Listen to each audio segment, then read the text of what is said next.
السلام عليكم ورحمة الله تعالى وبركاته. وبليان كيا أمتا كيا أمتا أفان كيا دبتو أمتا بلا أمتا جالتما أمتا أورومو كان أكان جالدو كان أكان مالنجا قام كيا فون كيا هيدا كيا هند كيسان السلام عليكم ورحمة الله وبركاته. إيغان سلامة إسن غافة دبودا وانين إسنين جو يا أبليان كيا يا أمتا أورومو أنا دام سان إسني قبا أمتا كينيا هند أنان أنغفي يا أمتا أورومو والغرغارا يا بونو غرغارا wanni wal gargaara yennuuf viidiyoo isin amma viidiyoon tiyatun yoo akka tasaa isin dhufte viidiyoon yuutuuba kiyya kun Sufiyaan Idris jettun yoo isin dhufte wanni isinirraa eegamu wanti isin gootan sabummaa biyyummaa oromummaa islaamummaa amantii tokko ni qabna saba tokko nuyi biyya takka wanti isinirraa eegamu ummanni Oromoodha afaan kiyya dhagahuu fi afaan kiyya dhageenye illeen hundi keessan share subscribe naaf godhaa like subscribe share naaf godhaa adaraa rabbiin isin qabe. Kanatti aansee maaliin jechuu barbaade nuti akkuma beekamu bara hedduu ganna hedduu ummanni Oromoodha roorroo fi gitiraa hidhaa fi ajjeechaa fi saamichaa fi gudeeddaa fi holaasii kanaani ummanni Oromoodha waggaa hedduu dheeraa beekamu jira. Ammallee wanni sun ittuma fuftee jirti. Ammallee ittuma fuftee jirti. Wanni sun maaliif taate? Wanni kun taateef maaliif? Arraan tana viidiyoo tana waraabuudhaaf wanna dirqe maali? Waan biyya namaa keessatti deemu jiru. Waan biyya Jabuutii keessatti deemu jiru. Waan biyya Somaalilaandi Hargeysaa keessatti deemu jiru. Kana ilaalchiseetiin ilaalu waan kana viidiyoo tana waraabe.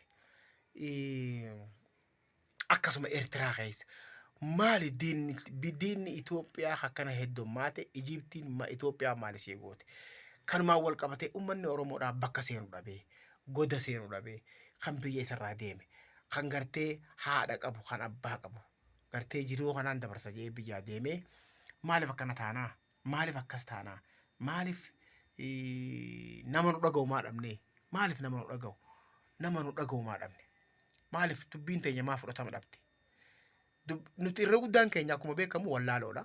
Hin baranne nama barumsa hin qabne fakkeenya anaan hangafi gaafa silaa biitti baratu san nuti horii jala yaa turre achumaanuu ammallee ABO jennee xumma adda bilisummaa Oromoo jala yaa turre kanumaafuu kanumaan wal qabatee nuti fakkeenya amma ani nama hin baratini.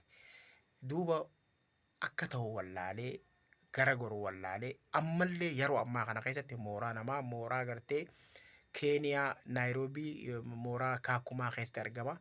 Amata 15 as keessa jira.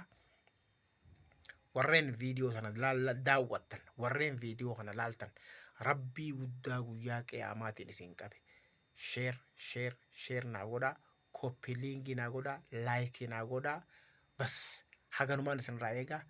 Warreen kana naa gootan hundi keessan rabbi jannataan isin haa qananiisu rabbi umrii isin haa dheereessu haganumaan isinii godha. Kanatti aansee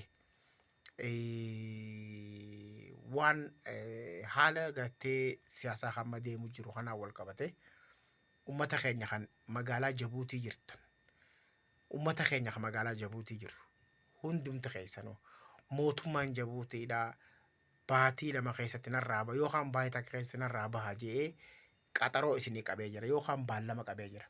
Kanaafuu wanni godhuu qabdan odoo ulee fi saamichaa fi ajjeechaan gudeeddaan holaasiin reebichi hamaan isinirra hin dhaqqabne gizeedhaan magaalaa Jabuutii keessaa bahaa isiniin jaa.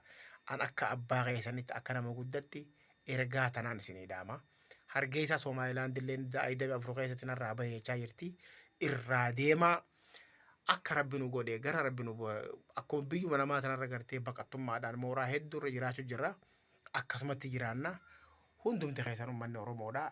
Yani waan hin jiru waan biraa waan hin jiru qabu irraa baha. Biyya namaa irraa baha. Biyya hin qabnu. Silaa biyya qabaanne abbaan gartee biyya teenya bulchu biyyattii Itoophiyaa ta'a namni bulchu nuuf dhaabbata. nuuf morma garuu nuuf mormaan jiru nuuf dhaabbachaan jiru keessattuu uummanni Oromoodha har'aa miti gabrummaan waggaa dhibbaa fi meeqa nurra jira abbootii akaakuu abaabuu teenyaan nu dabree jira kanaaf kun beekamaadha nutu ofii waliin jaalannu maal sana tokkoffaa nutu ofii waliin jaalanne ofiif waliin gargaarru wal biran dhaabbannu wal waliin qabnu waliin deeggarru waliin jaalannu isinii galee odoo obboleessi keenya namni ganda keenyaa kufee miskiinummaadha waan nyaatu dhabee jiruuti alagaa cinaa dhaabbannee alagaa wajjin dibbeetumna jechuudha. Kanaaf sii galee kanaaf nuti uummanni keenya Oromoodhaa waa dhabeetii miti uummanni Oromoodhaa waa qaba. Ka qabeenya qabullee ni jira ka biyya namaa hambaa jirtanillee ni jirtanii. Egaa garuu isinitti himu ani gabaabumatti waa hin anja'u obboleeyyan kiyya YouTube kana Sufiyaan Idris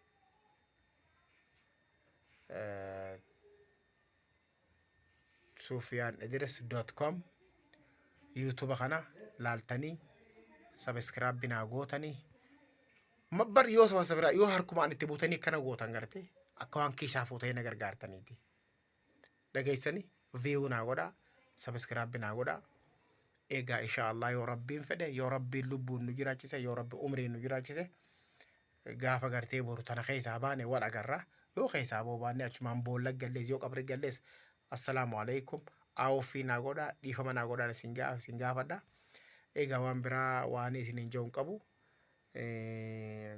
ammoo uummata keenya baay'ee na yaachise akkasumaanuu itti aansee obboleessa keenya Kadir Martuu kan biyya UK'tti dhukkubsataa jiru biyyatti galchaa jirtanii arguu jirra gargaarsa buusaa jirtanii ammallee itti fufaa addaan hin dhaabinaa kanaafuu waan inni isuma galchaa gartee qabsaawaa keenya eega nuti garuu uummanni keenya Oromoodhaa eega duute eega qabri seentu nama yaadata nuti immoo asirraa iyyinee umrii tanaan asirraa iyyinee namni dhaga'u hin jiru ganaa silaa odoo wal dhageenye odoo gurra walii kannine nutiin kun odoo gurra waliif kannine odoo wal dhaggeeffanne gaarii ture wooma haga kanaan dabarsuu barbaade egaa waan dhaggeeffattaniif galatoomaa kiyya obboleeyyan kiyya shukran jazaakallahu khairan thank you galatoomaa horaa bulaa isiniin jaa assalaamu alaikum